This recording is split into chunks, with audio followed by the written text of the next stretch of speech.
No more hope is left in me. I can see what comes my way, and I'm always lost. There's nowhere else to go. All I do is fall. Feels like I can make it more than I could bear. Giving up is all that I can surrender to. Selamat pagi Ibu. Bu, hari ini saya ada tugas dari CGP untuk mewawancara Ibu tentang bagaimana pengambilan keputusan dari sebab adanya beberapa permasalahan yang Ibu hadapi dalam kehidupan di sekolah ini. Yang berkaitan dengan dilema ITK, kemudian ada lagi tentang rujukan moral ya. Yang dimana dilema ITK ini adalah sebuah keputusan yang berhubungan dengan benar lawan benar gitu. Dapat ada dua permasalahan ya, yang kedua-duanya itu sangat penting ya, kemudian sangat benar semuanya. Kemudian seorang pemimpin itu bagaimana caranya memutuskan dari kasus tersebut. Kemudian yang dilema etikanya atau rujukan moral ini benar lawan salah ya, kan begini Bu. Jadi situasi ya yang terjadi ketika seseorang harus membuat keputusan antara benar lawan salah. Misalkan contohnya begini, ada kasus misalkan seorang guru atau siswa ya, kemudian seorang pemimpin memutuskan adanya rasa iba atau belas kasihan, itu kan bertentangan dengan lawan salahnya gitu. Jadi begitu Bu untuk informasinya. Kemudian di sini saya ini akan mengajukan beberapa pertanyaan pada Ibu. Mudah-mudahan Ibu berkenan untuk menjawabnya ya, untuk menambah wawasan saya ke depannya. Jadi yang pertama di sini ada sebuah pertanyaan dari saya Bu. Nah, selama ini Ibu sebagai kepala sekolah yang baru gitu ya, bagaimana langkah Ibu dapat mengidentifikasi kasus-kasus yang merupakan dilema etika atau rujukan moral sekolah ketika Ibu bertugas, kemudian menghadapi kasus-kasus di sekolah, kemudian Ibu itu bagaimana cara mengidentifikasinya.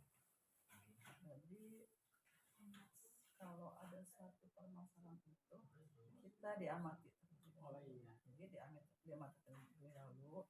Lalu kita identifikasi, kita cari dulu permasalahannya apa. Jadi jangan langsung menghakimi. Kita lihat dulu identifikasi. Jadi kita harus dengar dari berbagai pihak.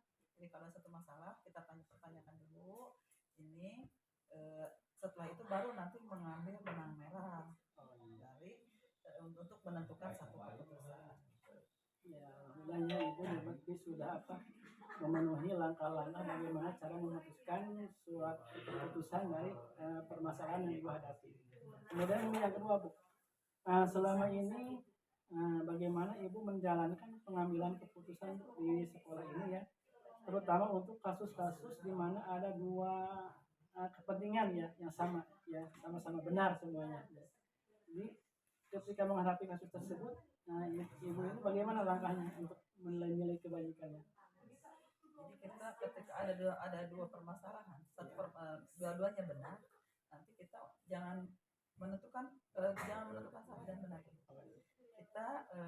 Kita timbang dulu. Jadi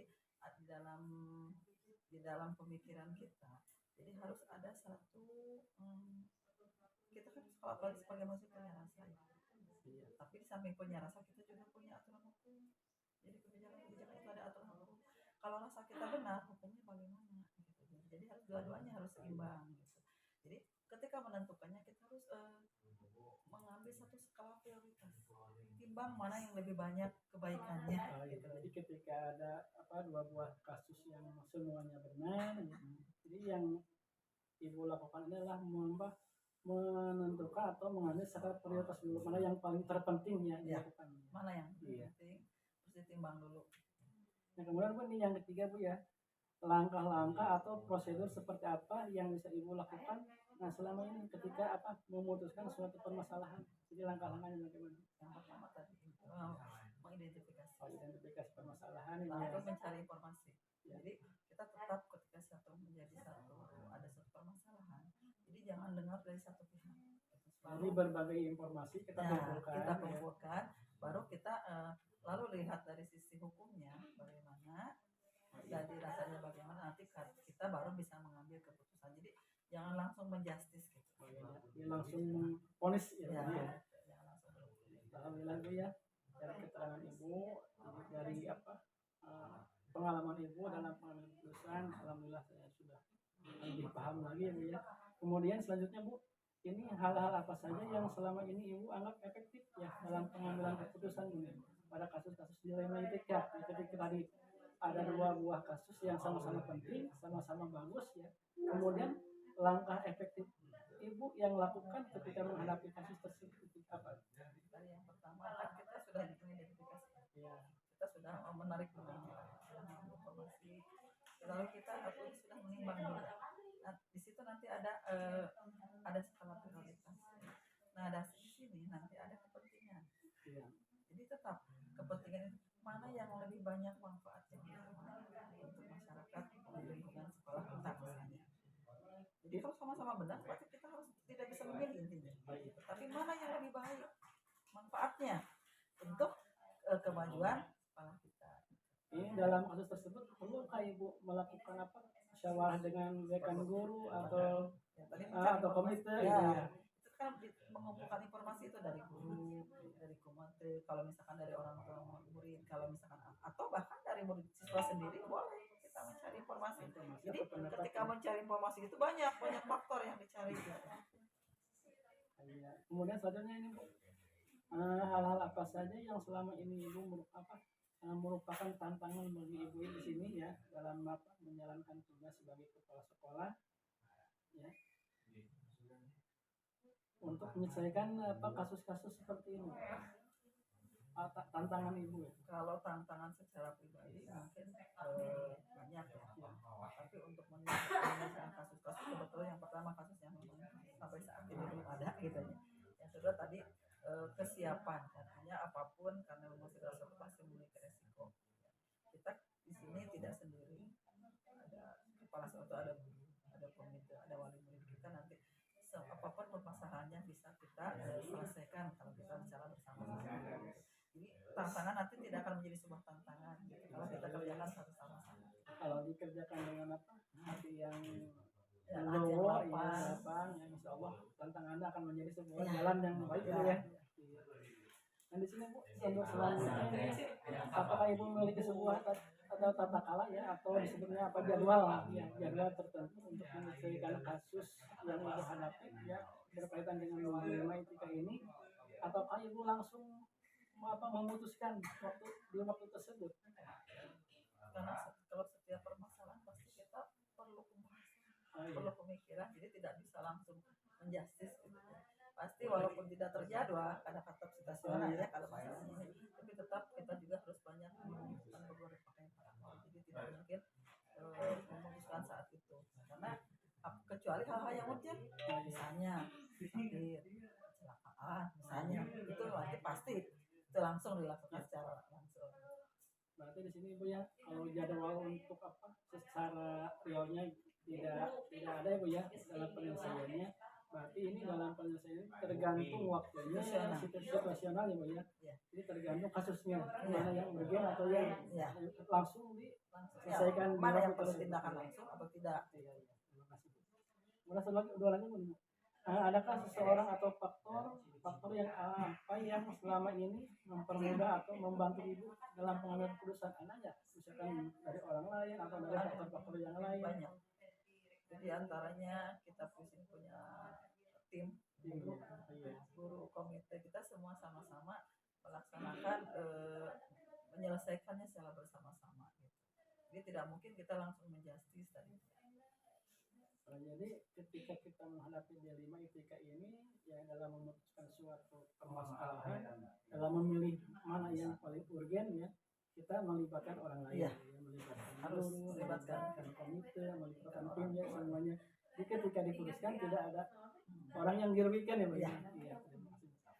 Kemudian satu lagi Bu yang terakhir ya, dari semua hal yang telah disampaikan tadi Ibu ya, mulai dari pembahasan tentang bagaimana cara menyelesaikan kasus-kasus dilema etika, kemudian dari langkah-langkah yang ibu tadi laksanakan ya, pembelajaran apa yang dapat ibu petik dari pengalaman ibu mengambil keputusan anaknya ketika ibu apa pernah mengalami gitu, pernah nggak ibu mengalami, kemudian pelajarannya apa sih? Banyak, jadi dari setiap dari yang sedang kita jalani pasti ada banyak hal yang kita ambil pelajaran ya. Di setiap langkah, bahkan bukan saja dari tim, dari teman, dari rekan kerja, guru, bahkan dari siswa sendiri kita masih banyak bisa mengambil pelajaran ya. Apalagi di sekolah kita, bagaimana anak-anak itu bisa berangkat ke sekolah itu suatu prestasi. Itu dari sana kita bisa banyak belajar, walaupun kita orang tua, guru, kepala sekolah, tetap kita bisa belajar dari hal yang terkecil. Kita bisa belajar kebersamaannya, semangatnya, banyak sekali.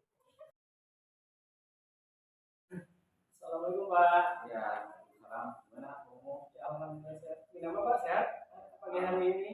Alhamdulillah untuk saat ini bisa menunaikan puasa sampai saat ini sudah 22 menjelang. Oh iya. Sebentar lagi kan lebaran ya Pak ya? Alhamdulillah mungkin sekitar 7 hari atau seminggu lagi kita bisa puasa menjelang Idul Fitri 1444. Oh iya. Ini kebetulan Pak, kemarin kan saya sudah konfirmasi sama Bapak ya kegiatan wawancara Pak.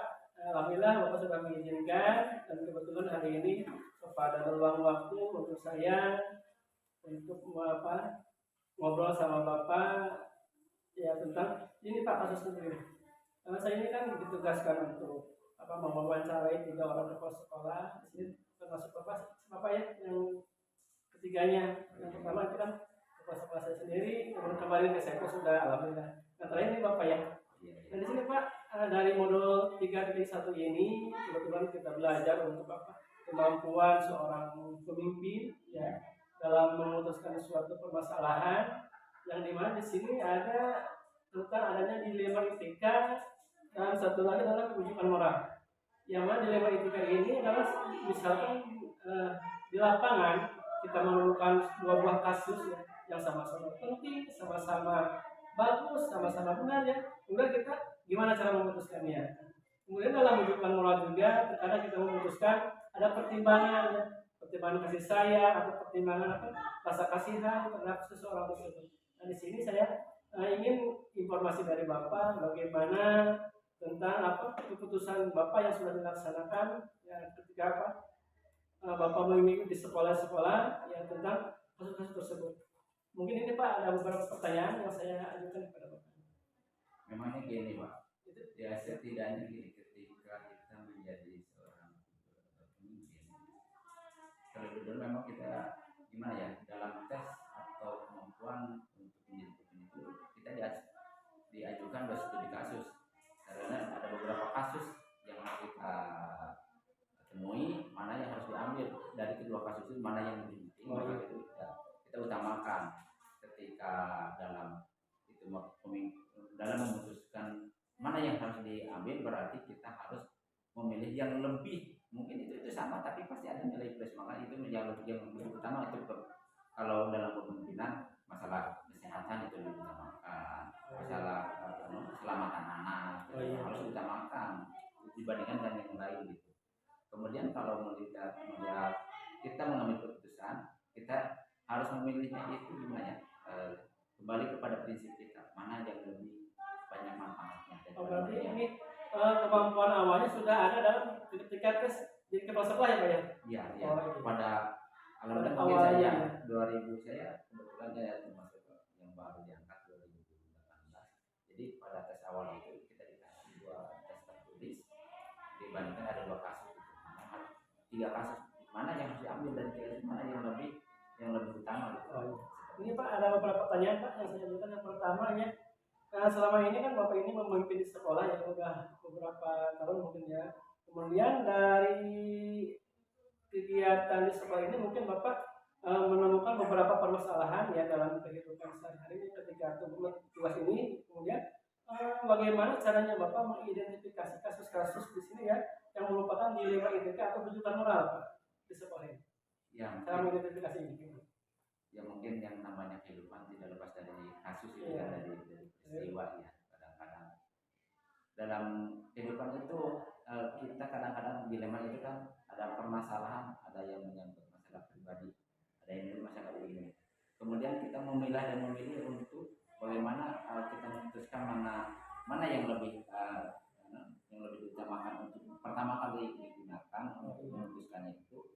Umpamanya dalam kita tidak langsung ketika ada kasus kita langsung berikan solusi, tapi kita harus timbang dulu. Kalau bahasa Sunda mah dibubung dulu tapi dulu ya. Jadi istilah nama kalau Sunda itu jadi tidak langsung, karena dengan kejernihan hati, dengan keberanian jiwa kita memilih jalan mana yang harus kita ambil. Jadi bukan ya, memang seorang pemimpin itu harus memutuskan, tapi memutuskan itu dengan semena-mena gitu.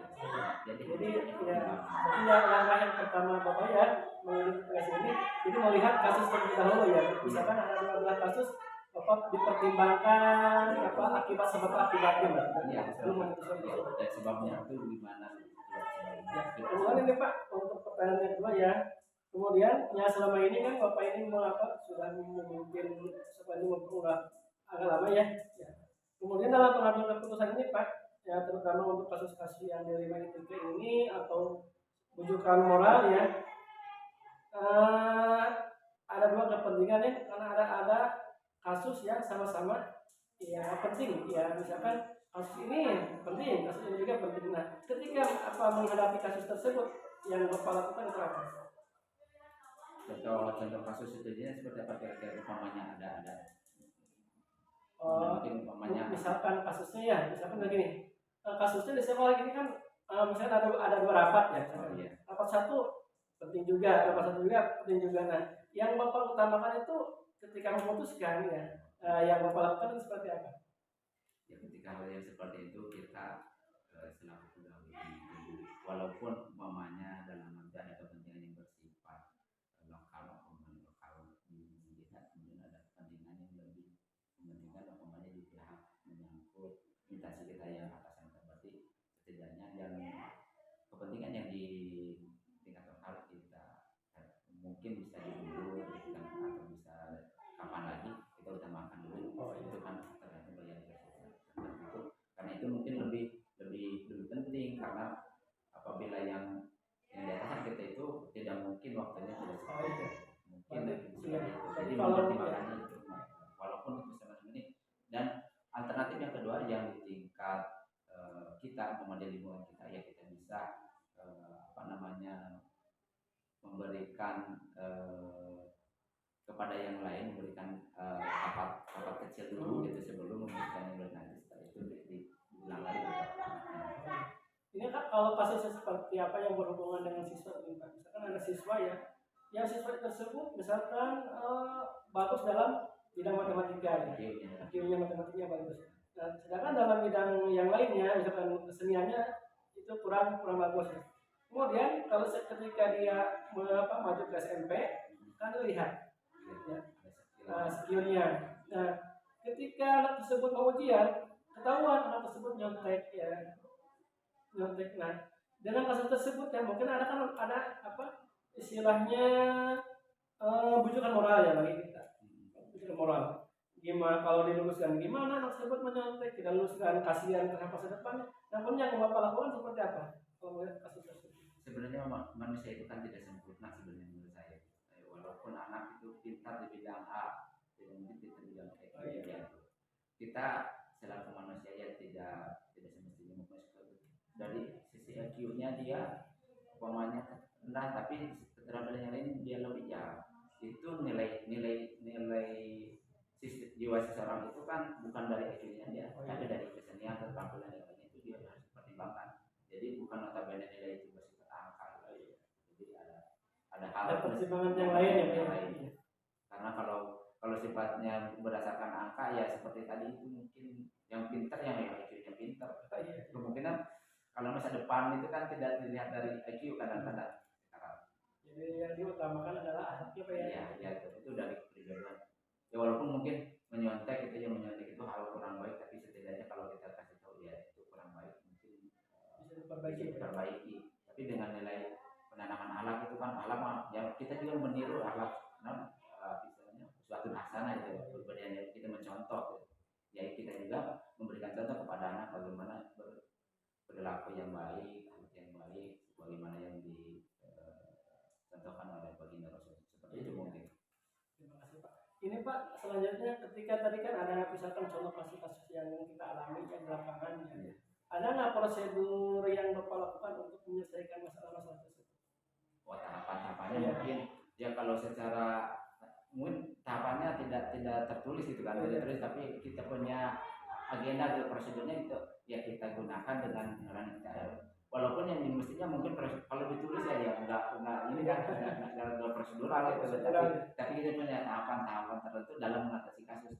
Ya mungkin bisa saja ketika ada kasus itu kita selidiki dulu secara perlahan, tidak semestinya diketahui orang, kita selidiki proses perlahan. Kemudian yang kedua setelah itu betul lah omongan ini kita ambil lagi pertanyaannya pada yang lain dari sumber yang lain juga, karena tidak menutup kemungkinan permasalahan dari awal itu apakah benar seperti itu gitu kan. Jadi kita harus lebih teliti dan lebih selektif gitu dalam hal menyikapi suatu kasus. Ini suatu masalah itu kadang-kadang lebih rumit karena prasangka kita belum tentu benar gitu, dan omongan orang belum tentu benar. Jadi nanti kelihatan benang hitamnya, benang merahnya kelihatan gitu.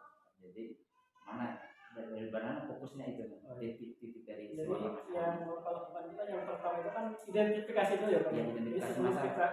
kita memutuskan satu permasalahan, yang pertama identifikasi dulu, kemudian cari sumber-sumber yang akurat. Iya betul, sumber. Ya bagaimana penelitian aja seperti dalam pembuatan tesis atau seperti itu. Ini Pak, selanjutnya Pak, kemudian ada hal-hal apa saja yang selama ini Bapak anggap efektif gitu untuk menyelesaikan permasalahan dari kasus-kasus yang dilema etika ini? Ada nggak yang paling efektif ini? Sebenarnya kalau ini pengalaman pribadi dalam menghadapi suatu kasus itu, sebenarnya kita tidak lebih dari wasabiru bil amri, kita bermusyawarah dulu. Permusyawarah itu mesti, jadi walaupun kita seorang pimpinan walaupun pimpinan kecil, pimpinan keluarga, pimpinan dari sebuah instansi sekolah, kita makan dulu itu kan bermusyawarah.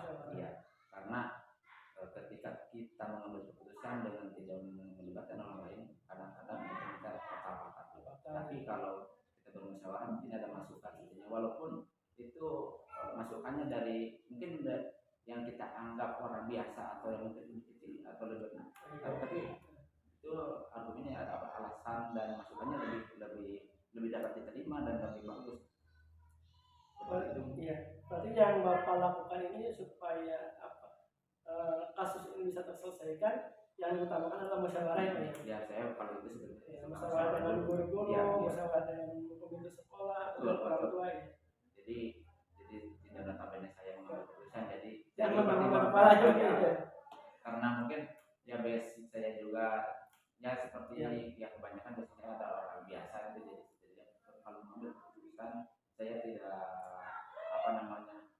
istilahnya punya kekuatan akhirnya keputusan saya enggak. Jadi kita pertimbangkan masukan-masukan pada pertimbangan dan dengan pemikiran yang lebih matang, apakah ini setelah dipikir matang keputusan ini ya, walaupun mungkin dalam suatu keputusan walaupun tidak tidak semuanya sama untuk hal keputusan saya, tapi kebanyakan itulah karena sudah dipertimbangkan dari berbagai aspek, beberapa sumber ya Pak ya. Iya, seperti itu ya.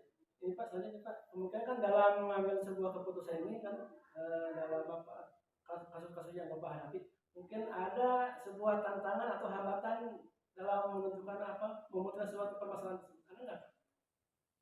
Sebenarnya dalam setiap masalah seperti itu, masalah pasti ada. Ya, tantangan mungkin kadang-kadang mungkin dari orang terdekat bisa aja, kan ketika kita mau memberikan keputusan ini, orang yang lebih dekat dan kita memberikannya pengaruh ya, itu pasti ada tantangan, tapi kita sikapinya dengan kepala dingin, dengan hati, dan kita sesuaikan. Ketika saya ambil keputusan ini dengan ini aspeknya akibat dari saya keputusan ini karena mempertimbangkan hal ini gitu. Jadi mungkin kita sampaikan aja pertimbangan yang akan diambil setelah saya ambil keputusan ini, akibat kenapa tidak mengambil berbeda pendapat kalau dengan rekan atau yang lebih senior dari di wilayah ada yang lebih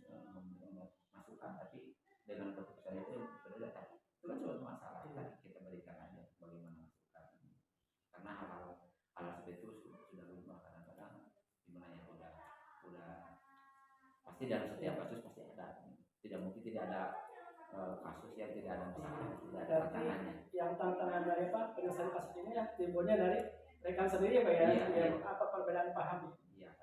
Tapi dengan adanya tadi Bapak musyawarah, insya Allah kasus yang kita hadapi akan diselesaikan. Iya seperti Iya. itu. Ini Pak sebenarnya Pak. Nah ini dalam apa memutuskan sebuah kasus ya, mungkin di sini ada tata kala atau jadwal tertentu atau langsung Bapak putuskan. Selamat pagi. Gimana Bapak, sehat? Sehat. Ya alhamdulillah, kemarin Bapak saya sudah apa WA Bapak ya untuk ke pertemuan hari ini. Betul. Kebetulan saya ini ada tugas dari CGP Pak untuk melakukan wawancara dengan Bapak ya, tentang keterkaitan dengan apa keputusan seorang kepala sekolah bagaimana memutuskan dengan apa ada problem dilema etikanya itu Pak. Jadi hari ini terima kasih Bapak telah menyempatkan waktu hari ini dengan apa perjanjian yang kemarin kita sepakati ya Pak. Betul. Ya, terima kasih Pak. Ya. Untuk hari ini saya ingin informasi dari Bapak ya, ilmu dari Bapak tentang bagaimana seorang pemimpin itu dalam memutuskan apa dilema etika dan bujukan moral ini Pak dalam apa mengambil sebuah keputusan dari apa Iya. dari seorang kepala sekolah terhadap apa permasalahan-permasalahan yang dihadapi dalam kehidupan sehari-hari di sekolah ini. Nah ini ada beberapa pertanyaan Pak yang saya ajukan. Yang pertama, nah selama ini bagaimana Bapak ini dapat mengidentifikasi kasus-kasus ya yang ada di sekolah ini merupakan dilema etika itu Pak. Betul. Ya terima kasih Pak Mumu ya. Hari ini berbahagia Pak Mumu seorang guru penggerak angkatan 7 ya Pak. Angkatan 7 ya. Angkatan 7 bisa berkunjung ke SMP 3 Tegawaru ngobrol aja ya dengan Iya, saya tentang tugas Pak Mumu ya di modul 3.1 Pak ya. 3.1 ya. Kebetulan Pak, setiap sekolah itu kan berbeda-beda ya permasalahan itu, ada yang A, B, C, ada yang sama juga dengan sekolah lain. Oh iya. Nah, kalau di sekolah kami itu di SMP 3 Tegawaru tentunya permasalahannya ada yang besar, ada yang kecil, ada yang sedang ya. Dan modalnya kita itu kan di awal tahun itu membuat kesepakatan ya, kayak kesepakatan kelas lah kalau di kelas itu di ruangan kelas itu ya. Kalau kita membuat kesepakatan dengan para bapak ibu guru bahwa jika ada suatu masalah atau program kita selalu diskusi Pak ya, keputusan bersama aja Pak intinya. Ada kesepakatan dulu ya. Jadi langkah Bapak untuk mengidentifikasi apa permasalahan dari bujukan moral atau apa tadi permasalahan tadi itu dilema etika itu yang pertama apa Bapak membuat kesepakatan di sekolah ini ya, kemudian dilanjutkan dengan musyawarah ya bersama Bapak guru bersama apa komite sekolah ya. Betul. Ya, alhamdulillah Pak. Ya. Kemudian ini yang kedua Pak. Nah selama ini kan bagaimana Bapak ini menjalankan pengambilan keputusan ya di sekolah ini ya, terutama untuk kasus-kasus di mana ada dua kasus kepentingan Pak. Yang pertama kasus tersebut ya, dua kasus tersebut sama-sama penting ya, sama-sama benar. Kalau istilahnya benar lawan benar ya. Betul. Kalau diambil satu, gimana yang satu lagi? Nah, untuk menghadapi kasus tersebut, gimana langkah Bapak ini? Iya. Gini Pak, sesuatu harus diputuskan ya, jangan sampai tidak diputuskan. Ada kasus banyak misalkan, ada anak itu dia itu pinter dalam bidang seni, ya, seninya pinter banget Pak. Cuman dia lemahnya di bidang atau belajar matematika, dia lemah. Terus satu saat si anak itu sudah diterima di sekolah selanjutnya yang karena kepintarannya ini ya di bidangnya, sedangkan yang pelajaran yang lain matematika dia kurang. Kemudian suatu saat dia belum lulus, kemudian dia kedapatan Pak waktu ujian dia nyontek pelajaran yang tidak dikuasai, membuat kesalahan. Kemudian si anak itu dibawa oleh pengawas, lalu dibawa ke sekolah ke saya. Kemudian ini gimana nih, ini anak melanggar ini ya, saya sudah memutuskan dengan etika moral ya, dengan ini ya, dengan bijak memilih. Yang akhirnya si anak ini karena punya prestasi yang bagus di bidang ini, ya kita dalam ini dimaafkan. Jadi tidak untuk anak itu tidak menjadi beban buat dia, dan dia udah mengakui kesalahannya dan benar maaf. Berarti kalau melihat hal tersebut ya, Iya. yang Bapak lakukan itu merupakan etika moral dengan benar lawan kasihan gitu Pak. Iya, betul. Dengan adanya Ya, betul. kasihan terhadap anak Betul, tersebut, betul, meskipun ada betul. kesalahan, Betul. Bapak memaafkan dia. Betul, Ya. betul. Terima kasih Pak. Kemudian ini yang ketiga Pak, dalam sebuah kasus ini langkah-langkah atau prosedur dan seperti apa yang bisa Bapak lakukan ya untuk menyelesaikan kasus-kasus yang Bapak hadapi di sini. Iya, kita memanggil ya, memanggil para bapak ibu guru, ya semuanya Pak ya. Kita musyawarah, kita tentukan berapa menit, berapa jam untuk musyawarah ini, dan semuanya hasil misalnya 1 jam. Kemudian diidentifikasi masalahnya apa, kemudian semua guru juga menyampaikan pendapatnya masing-masing, ya. kita tulis, kemudian kita berembuk kasih solusi yang terbaik. Tentunya semua ini masa-masa itu kebanyakan di siswa ya, dan kita harus semuanya fokus untuk ke siswa Pak ya. Oh, iya. Di pembelajarannya, kemudian permasalahan yang terjadi ini harus cepat dibereskan Pak. Ya, Jangan dalam sampai kehidupan sehari siswa ya. Iya, jangan sampai membeku ya, tidak ada keputusan. Oh, iya. Ya harus cepat dibereskan. Iya, Kita juga iya. kerjasama dengan komite juga ya, komite sekolah. Nah, kita harus Ya, bersinergi berarti semuanya Pak. yang Bapak lakukan ini yang paling utama itu kan mengidentifikasi permasalahan dulu ya Pak ya. Betul, betul. Setelah itu baru dilakukan musyawarah bersama Musyawarah. guru Betul, atau betul. siswa Betul, semuanya betul. ya tentang permasalahan yang dihadapi, sehingga dalam memutuskannya Betul. itu timbul rasa keadilan gitu. Betul, Jadi betul. tidak istilahnya Iya. keputusan yang Yes. merugikan seseorang gitu. Betul, betul. Ini Pak, selanjutnya Pak, hal-hal apa saja nih Pak yang oleh Bapak ini dianggap efektif untuk menyelesaikan permasalahan tadi Pak?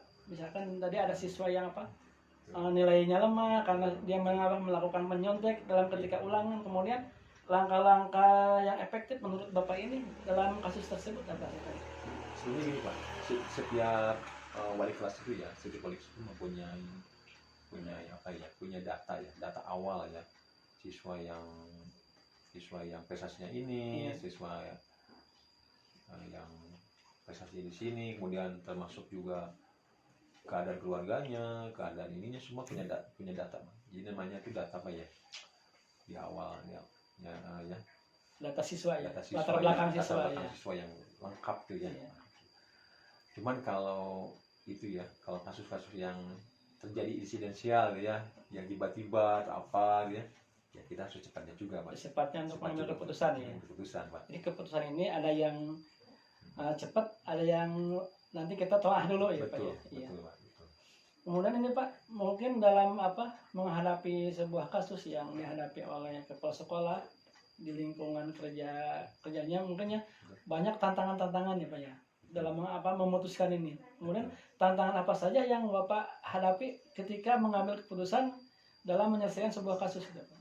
Iya, alhamdulillah tahu tantangan tuh ada, cuman tantangannya di sini tuh kan karena kekompakan kolaborasi ya, kolaborasi para bapak ibu guru setelah semenjak ini Pak, mereka mempelajari platform Merdeka Mengajar Iya, ya di yang disediakan oleh Kemdikbud, ada ilmu-ilmu yang mereka dapat, dan alhamdulillah dengan menerapkan ilmu-ilmu yang ada di PMM itu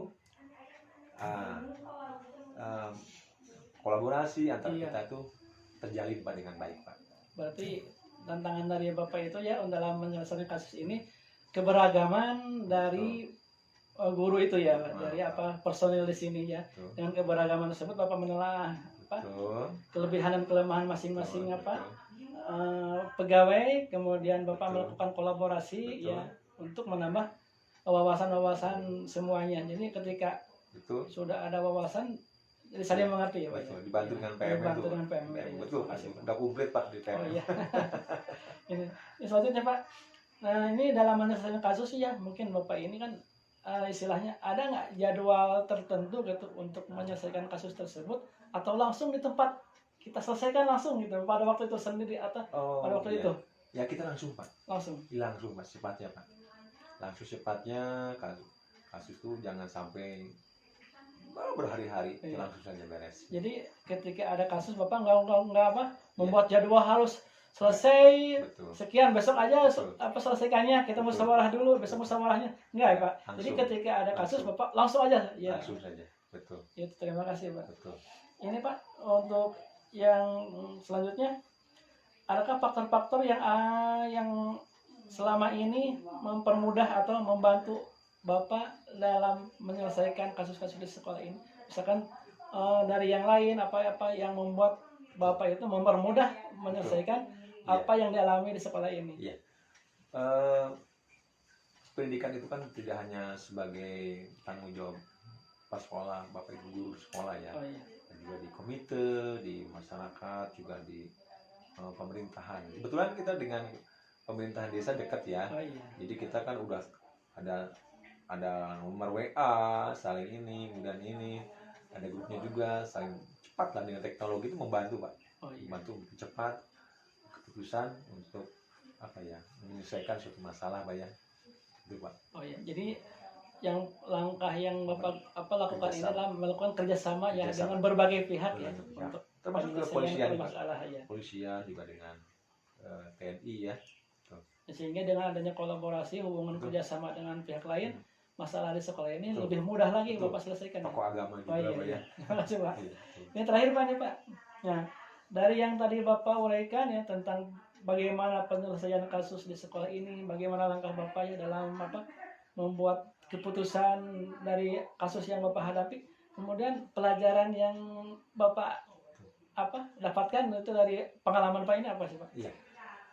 Semakin kita membuat keputusan yang serupa ya, keputusan, jadi kita semakin pengalaman Ya. pengalaman Bapak Ibu juga sama, kita sharing berbagi bahwa mungkin kasus besok lusa akan seperti itu lagi Oh, iya. terjadi ya, misalkan kemudian MOU atau kerjasama dengan itu kita akan pererat lagi, dan luar biasa ya dengan terjadinya dengan pelaksanaan pengambilan keputusan yang cepat, sekolah kita jadi nyaman, kemudian ramah anak. Oh, iya. dan kasusnya juga sampai menurun ya, tidak ada kasus yang banyak menurun menurut saya itu.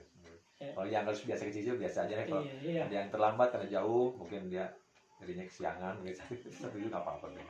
Ya bagus sekali Pak. Jadi pengalaman dari apa yang Bapak alami ini dengan penyelesaian kasus secara cepat ya, sehingga dapat mengurangi kasus-kasus di sekolah ini ya. Betul. Dengan adanya Betul. keputusan cepat ya Betul. yang Bapak alami di sini, Betul. Bapak lakukan dengan adanya kolaborasi, dengan Betul. adanya musyawarah Betul. dengan guru-guru, sehingga Betul. kasus-kasus ini bisa teratasi ya Pak dengan baik ya. Dan kita ada ini Pak, evaluasinya Pak, Oh iya. tiap 3 bulan sekali evaluasi ya. Evaluasi misalkan dalam satu waktu kita melakukan 4 kali evaluasi ya.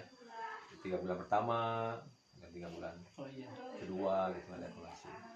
Jadi langkah Bapak terakhir ya, Ya. ketika kasus sudah selesai, Betul. Bapak lakukan evaluasi apakah Betul. kasus tersebut sudah Betul. bisa diatasi dengan baik Betul. atau bisa terulangi lagi gitu ya Pak ya. Betul.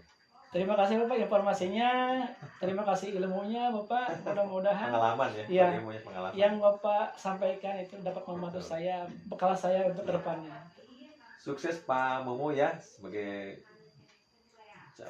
guru penggerak Iya. ya angkatan Angkatan 7 ya. 7 ya, luar biasa. Sudah lokal berapa Pak?